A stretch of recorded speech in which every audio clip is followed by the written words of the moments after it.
Have you ever met someone who doesn't need to raise their voice, yet everyone listens? The kind of person who walks into a room and instantly owns it, not through noise but through presence. Why is it that when they speak, the world seems to pause? And when you speak, people's eyes wander to their phones? It's not luck. It's not charisma. It's something far deeper, and once you understand it, your words will never be ignored again. You've seen it before. Someone says just a few words and the whole room leans in. People remember what they said long after the conversation ends. Meanwhile, you try harder. You explain more, joke more, talk more, yet somehow you feel invisible. Their few sentences hit like arrows. Yours fade like echoes. Why? It's not about talking louder or trying to sound impressive. It's about weight. And weight comes from precision. From knowing when to speak and when to let silence speak for you. From saying exactly what you mean without unnecessary decoration. From being so present that your attention itself gives gravity to every word. Most people think attraction is about addition. Be smarter. Be funnier. Be more interesting. So they perform, fill every quiet moment, chase approval with every sentence. But the Stoics understood something deeper.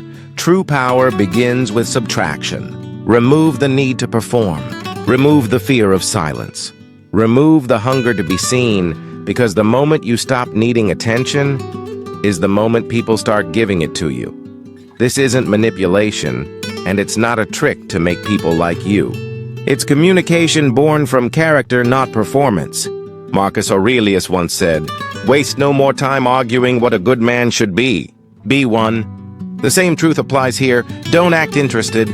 Be interesting. Through the words you choose, and the ones you choose not to say. Today, I'll show you 6 Stoic communication principles, each expressed through simple, powerful phrases that draw people in. Not because you're performing, but because you're present. Number 4 will surprise you. It's the one most people get backwards. They believe talking more makes them more engaging. In reality, it does the opposite. So if you're tired of talking without being heard, let's begin. Phrase number 1. Tell me more about that. 4 simple words, but watch what they do. Someone says, "I just started learning guitar." Most people instantly respond, "Oh, I used to play." "Let me tell you about my band." Or, "You should try this method I used." Without realizing it, they hijack the moment, turning the spotlight back on themselves. The other person had opened a door, and instead of stepping inside their world, you started showing them yours. Now they're listening politely, waiting for their turn to fade away. You do it differently. You say, "Tell me more about that." And then you stop talking, you actually listen. Not the kind of fake listening where you're secretly crafting your reply, but real listening, where your curiosity is louder than your ego. That's when connection begins. You see what happens next. The moment you say, "Tell me more about that," their entire energy changes. Their eyes light up, their tone softens, and something rare happens. They feel seen. Because the truth is, most people spend their entire lives waiting for that moment. The moment when someone actually wants to hear what they have to say. Not waiting impatiently for their turn to speak. Not pretending to listen while their mind drifts elsewhere, but being truly heard. This isn't a trick or a psychological tactic. You can't fake genuine curiosity, but people sense it instantly. They can feel the subtle difference between interest that's performed and attention that's real. So if you're not truly curious, don't ask. Silence is far better than false engagement. But when curiosity is real, when someone mentions something and you genuinely want to know more, those 4 words open doors that no performance ever could. They start talking longer, sharing deeper, revealing things they rarely tell anyone. Why? Because most people aren't used to being understood. They're used to being waited on while others prepare their next line. Here's the part almost everyone misses. They won't remember every word you said in that conversation. but they will remember how you made them feel. Feeling truly heard is rare. Feeling understood, like someone actually wants to know you, not just wait for their turn to perform, is even rarer. So when they walk away, they're not thinking, "Wow, that person was so interesting." They're thinking, "Wow, I felt interesting when I talked to them." And that subtle emotional shift, that's what makes them want to talk to you again. Epictetus once told his students, "We have 2 ears and 1 mouth so that we can listen twice as much as we speak." He understood something timeless. Listening isn't passive. It's an active discipline. It's where real connection begins. You're not there to impress people. You're there to be interested in them. And in a world where everyone is performing, genuine, unhurried attention is magnetic. Watch what happens when you practice it. Conversations go deeper, faster. People open up to you in ways they don't with others. They seek you out. Not because you give brilliant advice or tell captivating stories, but because you make them feel heard. That's the quiet power behind those 4 words. Not in saying them, but in meaning them. Now we move to the next Stoic phrase, one that most people avoid because they fear it makes them look weak. In truth, it does the opposite. Phrase number 2, I don't know. 3 words that terrify most people. Someone asks your opinion about something unfamiliar and your instinct kicks in. Fake it, say something smart, anything but admit you don't know. You come up with vague answers, half-truths, or clever deflections that sound intelligent but mean nothing, because deep down, admitting ignorance feels like failure. Like you're revealing a crack in your armor. Like you should know this. And not knowing means something's wrong with you. But pay attention to what really happens when someone fakes knowledge. They're asked a question they don't understand, and instead of saying so, they construct an opinion out of thin air. And you can feel it. Their words sound polished but hollow. Their tone feels rehearsed. They're performing confidence instead of living it. And suddenly, a quiet question forms in your mind. If they're faking certainty about this, what else are they faking? That's the danger. Fake knowledge doesn't make you look smart, it makes you look insecure. Like you need people to believe you know everything. Now contrast that with someone who's actually confident. They get asked the same question. They pause for a moment, then simply say, I don't know. No apology. No nervous laughter. No quick deflection to something they do know. Just calm honesty. Spoken like it's perfectly okay not to be an expert in everything. And that's exactly what makes it powerful. When someone calmly says, I don't know, something powerful happens. You trust them more. Because if they're honest about what they don't know, then chances are they're also honest about what they do know. Their certainty suddenly means something. They're not trying to impress you, not performing intelligence, just being real. This is what Socrates understood when he said, I know that I know nothing. It wasn't false humility. It was wisdom in its purest form.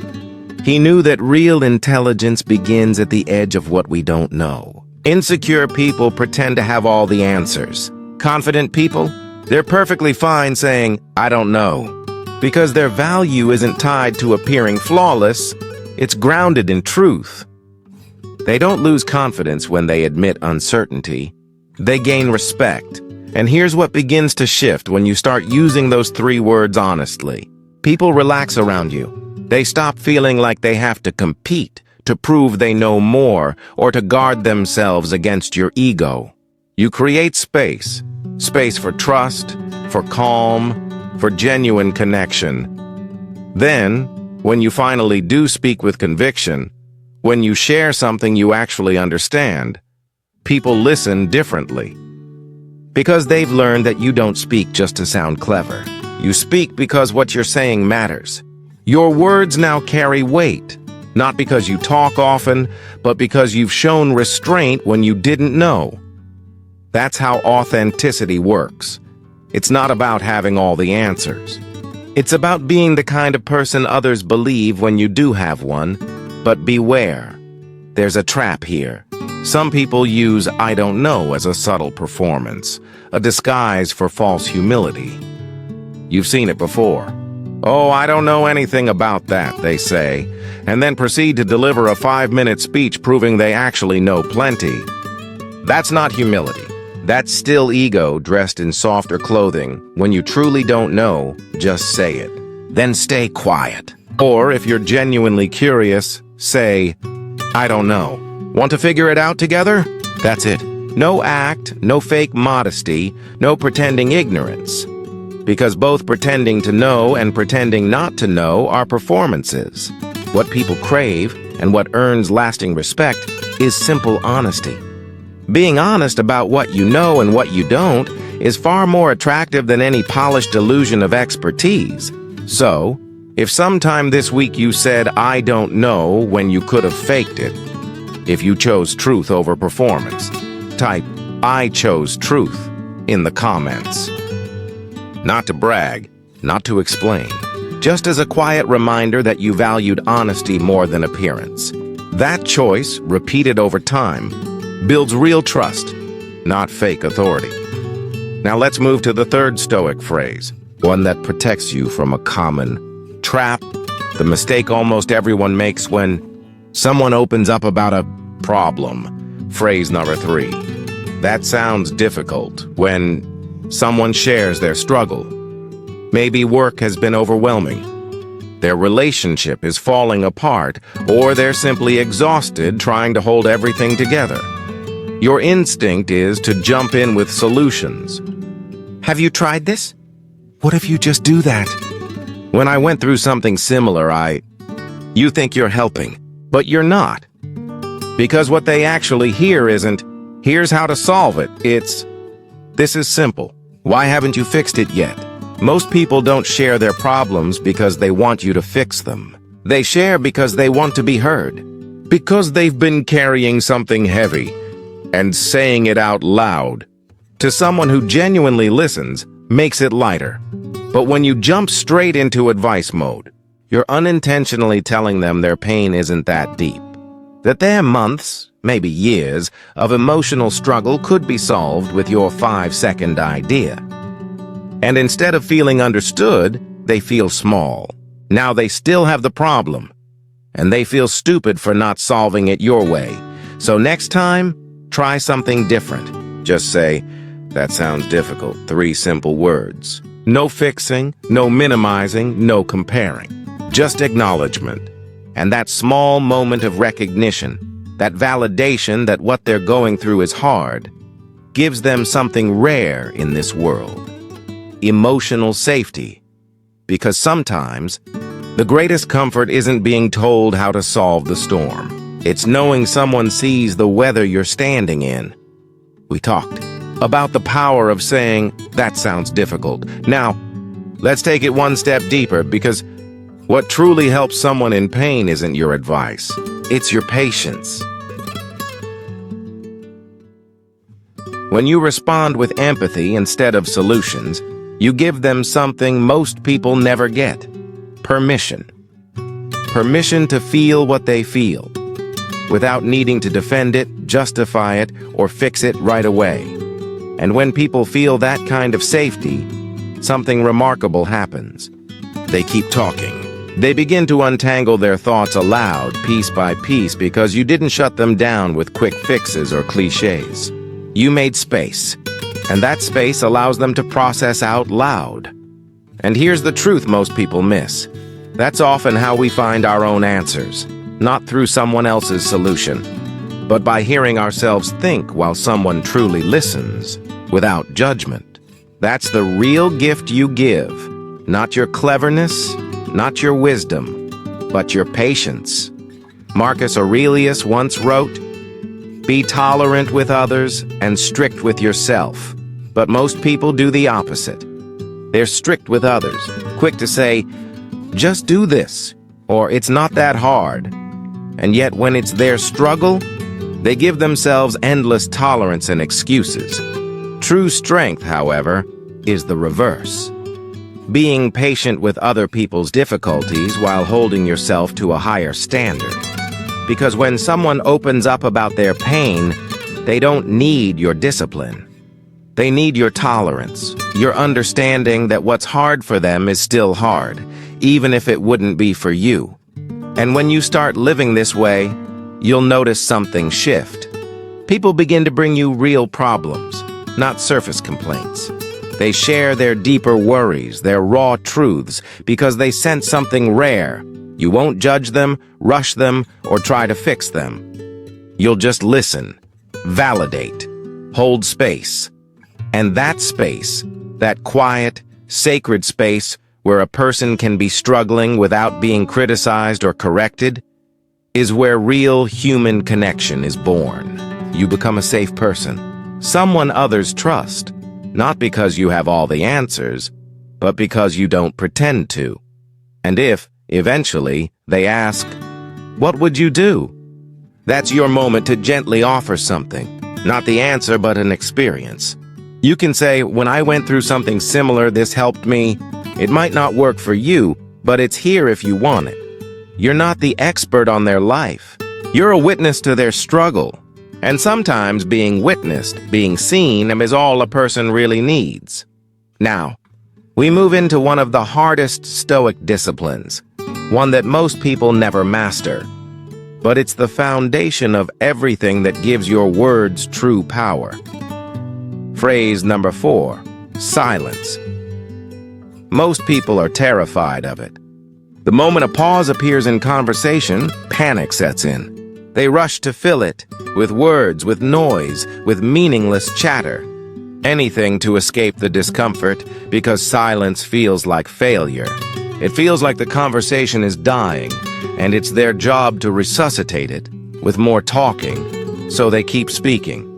And the more they speak, the less anyone listens. Because words without weight become noise, and eventually everyone around them learns to tune that noise out.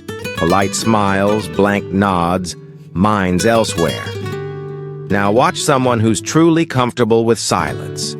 They sit in a group, calm, grounded. Others are talking rapidly, overlapping, rushing to be heard, but they stay quiet. Not because they have nothing to say, but because nothing worth saying has appeared yet. Someone asks them a question. They don't answer right away. They pause. 2, maybe 3 seconds. You can almost see them thinking. Then they speak. One clear point. Simple, direct, done, and everyone listens.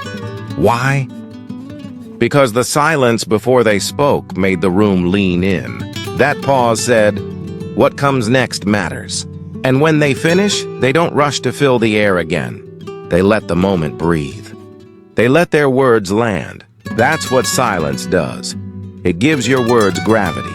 When you speak rarely, your voice carries force. When you're at ease and quiet, others grow uneasy around it, and they fill it. That's the paradox of silence. The one who speaks less often ends up being heard the most.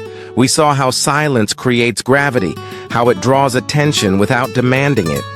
Now here's where it gets even deeper.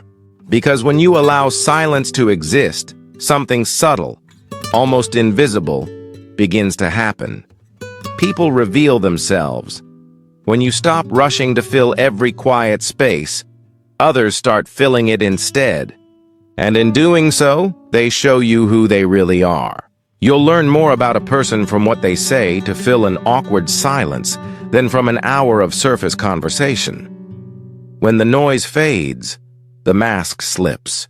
Their words, tone, and nervous gestures start revealing the truth, what they fear, what they hide, what they think when they aren't performing. It's in that silence that people's patterns show. Their insecurities, their impulses, their real thoughts beneath the polite layer of small talk. But there's a key. This only works if your silence is calm.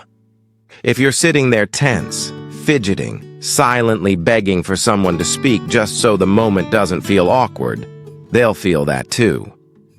Your discomfort will infect the room. However, if your silence is peaceful, if you're genuinely okay with the quiet, not needing constant verbal stimulation to feel secure. That calm becomes contagious. They start to relax. And relaxed people are honest. Performed people are careful. And what do you really want? Performance or honesty? Seneca once wrote, "Silence is a lesson learned from the many sufferings of life."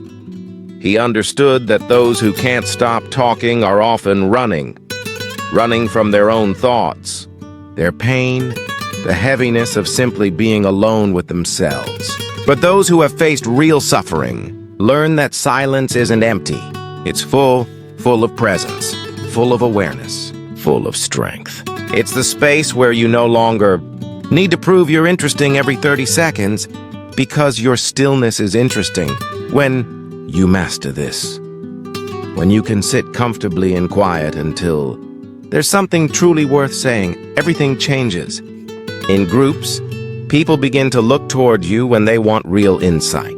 They've learned that you don't waste words on safe opinions or predictable comments. When you speak, it's because you actually have something to say.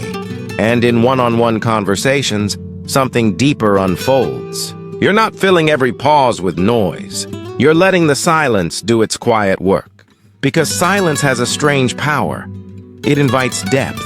People reveal truths in stillness they'd never say in constant chatter. This isn't about being cold or distant. It's about being so present, so grounded, that you don't need words to fill space. Your presence itself does that. And that kind of presence, calm, centered, quietly confident, is magnetic. If you just realized that you've been filling silence because you were uncomfortable with it, if lesson number 4 hit differently, then subscribe, so the next time you feel that urge to speak just to fill the air, you'll remember this moment. Because someone out there still needs to learn that saying less is what makes your words matter more. Now, we move to phrase number 5, one that touches the deepest human need, a need that almost everyone has, but rarely receives. Phrase number 5, I appreciate you, not thank you, not thanks for your help, not even I appreciate what you did. Those phrases acknowledge an action. They're transactional. Gratitude for a service rendered, a task completed. Someone helps you move.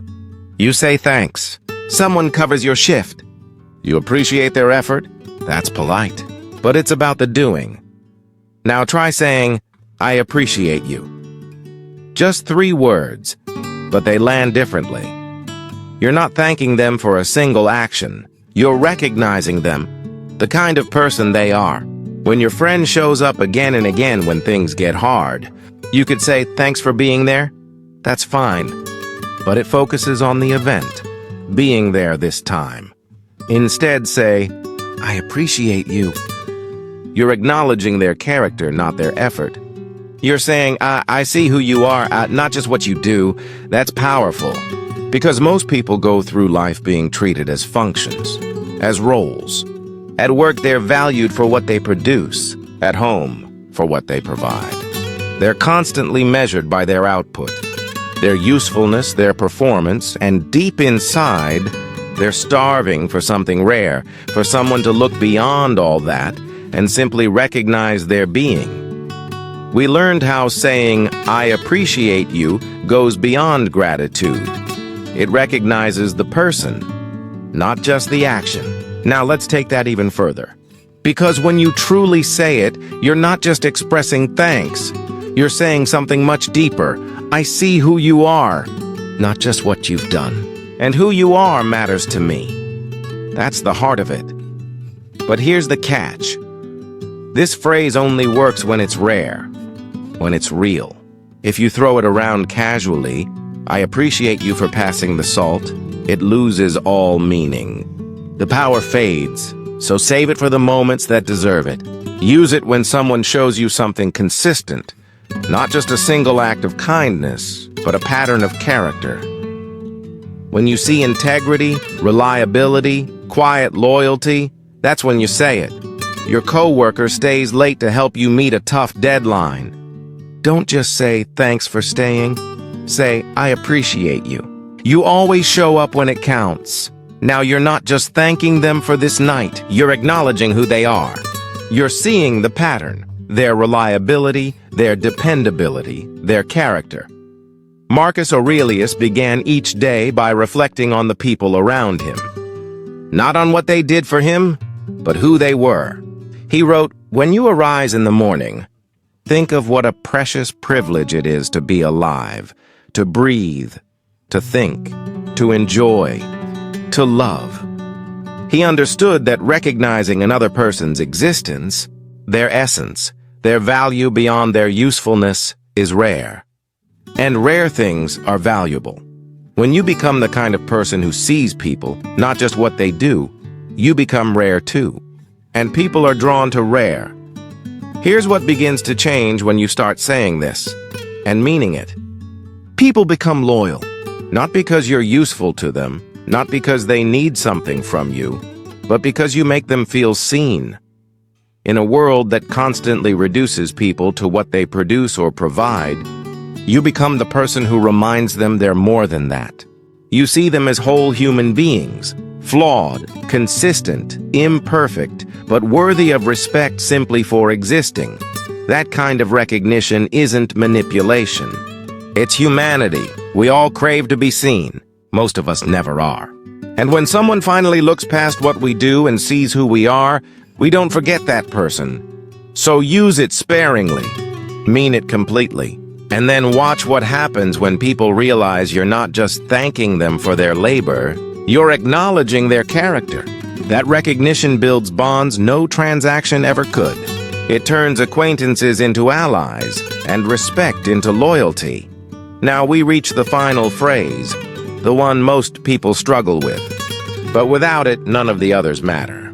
Because if you can't say this one word, your words, no matter how kind or wise, will never truly be respected. Phrase number 6. No. Just one word. But perhaps the hardest one to say. Someone asks for your time, your attention, your presence at an event you don't want to attend. And immediately your instinct is to bend, to say yes or maybe, or to invent a soft excuse that sounds reasonable enough to avoid conflict. Because the truth, no, feels too sharp. It feels like rejection.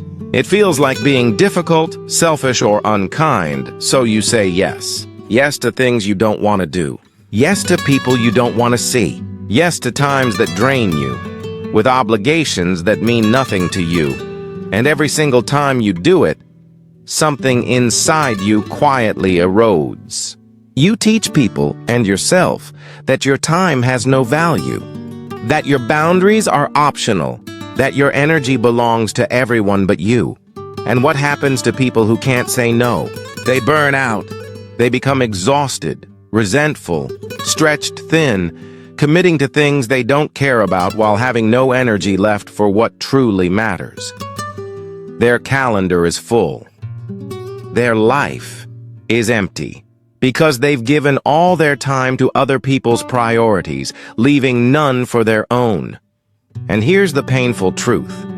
People don't respect them more for it.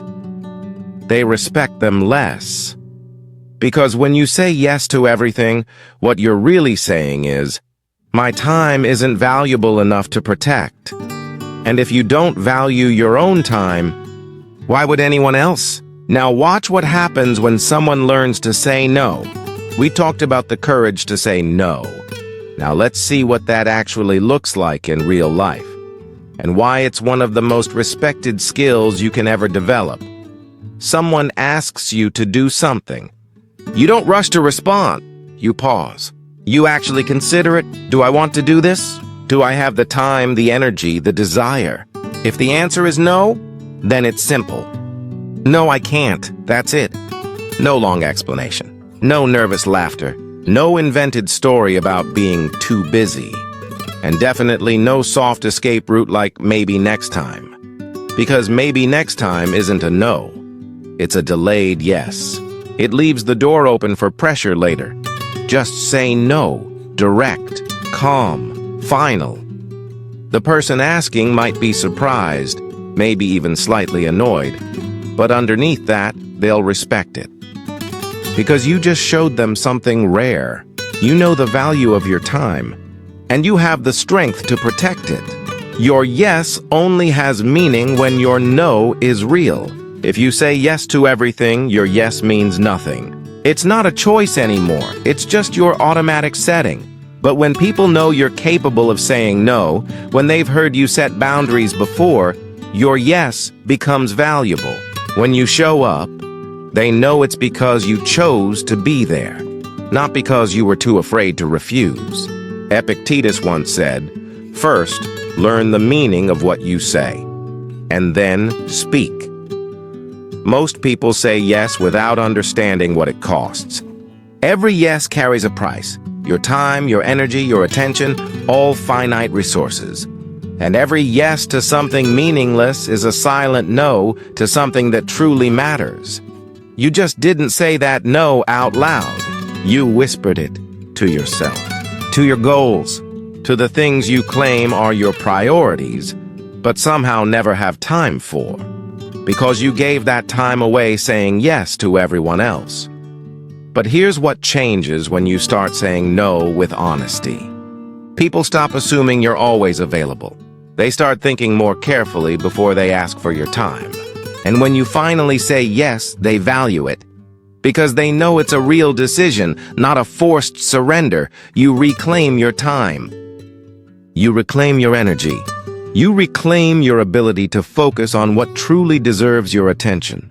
Instead of scattering yourself across 100 tiny obligations you never wanted, you begin to live deliberately, saying no without apology, without excuses, without softening it with false maybes. Because your time is yours. Protect it. Guard it like something sacred, because it is. And watch how much more people value your presence once they realize it's not guaranteed to everyone, for everything. Boundaries don't push people away. They filter them. They keep the ones who respect you, and quietly remove the ones who only valued you because you couldn't refuse them. These 6 principles: curiosity, honesty, validation, silence, recognition, boundaries, they're not tricks. They're reflections of character made visible through communication. And character, not charm, not words, is what truly attracts people. Look closely at all 6, and you'll notice a pattern. None of them require performing. They require presence, being interested enough to listen, secure enough to admit when you don't know, patient enough to validate without trying to fix, calm enough to sit in silence without panic, attentive enough to see people beyond their usefulness, strong enough to protect your time and energy. That's Stoic communication. Attraction through authenticity. The Stoics understood something most people still don't. Attraction isn't addition, it's subtraction. Stop trying to impress. Stop over-explaining. Stop saying yes when you mean no, because the moment you stop performing is the moment people start paying attention. Not to what you say, but to who you are when you say it. If this shifted the way you see communication, subscribe and share it with someone who talks more than they listen. Because the most attractive thing you can ever do is stop trying to be attractive. Just be present, everything else will follow.